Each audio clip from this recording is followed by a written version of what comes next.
Bonjour, nous sommes sur le Salon du Livre de Paris avec Monique Le Dantec des éditions Morrigan et qui vient de sortir un ouvrage sur Paris.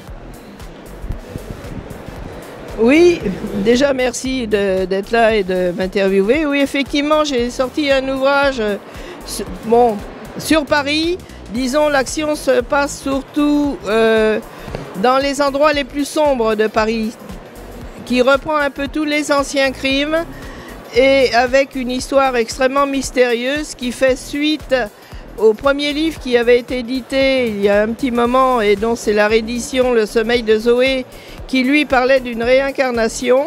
La suite, L'éveil de Yole, celui qui va plus principalement se passer à Paris, se passe 15 ans après.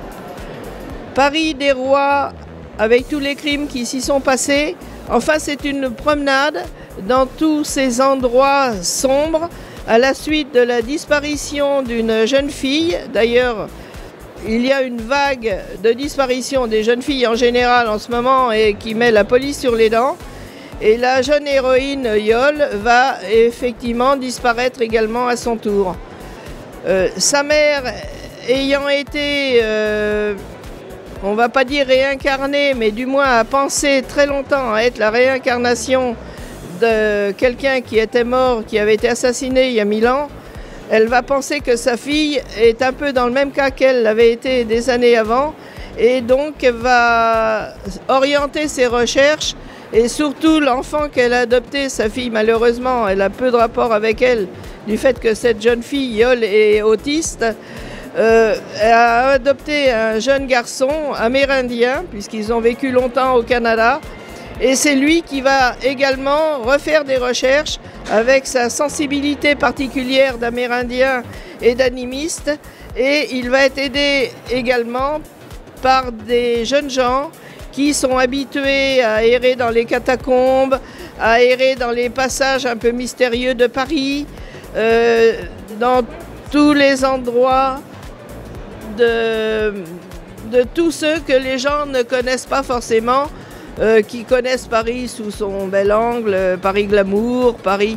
Mais là, ça va être un autre Paris qui va être beaucoup plus inquiétant et beaucoup plus proche peut-être de la vérité.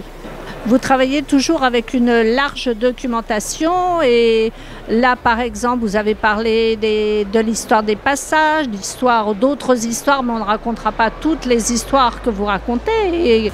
Et c'est à la fois des romans, on ne dira pas historiques, mais néanmoins toujours avec une histoire derrière et des recherches importantes que vous avez faites, comme sur les loups de Marvejols, je crois que vous aviez fait, et d'autres recherches de ce type-là.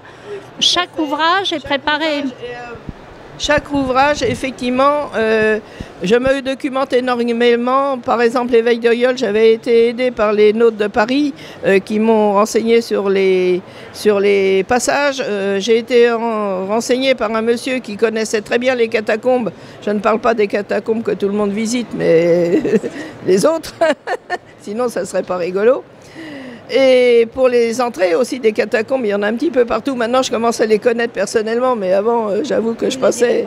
Ah non.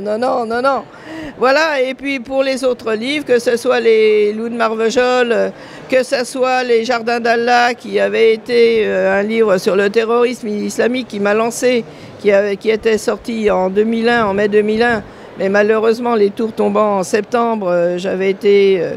reçu à la télévision, j'avais eu un article dans Le Monde, enfin vraiment c'est lui qui m'a lancé. Bien avant que ça soit la mode, évidemment, je m'étais plongé dans le Coran, dans la charia, dans tout ce qui pouvait comprendre tous les entraînements des terroristes, puisqu'à l'époque il y en avait déjà moins que maintenant, mais il y en avait quand même pas mal. Et puis après, chaque livre, chaque roman va être appuyé sur des recherches approfondies, que ce soit les anges de pierre ou des extraterrestres pacifiques immortels reviennent sur Terre pour chercher leurs ancêtres, ils vont faire le tour du monde. Et ils cherchent une entité qu'ils n'ont pas et que nous, c'est la mort. Hein, mais bon, ça, je fais un peu de spoil à ce moment-là. Mais enfin bon, on le voit quand même assez vite. Donc un petit peu tous les sujets et toujours en prise avec l'actualité, l'histoire et puis les nouvelles technologies. Voilà. Merci beaucoup, Monique, pour toutes ces précisions.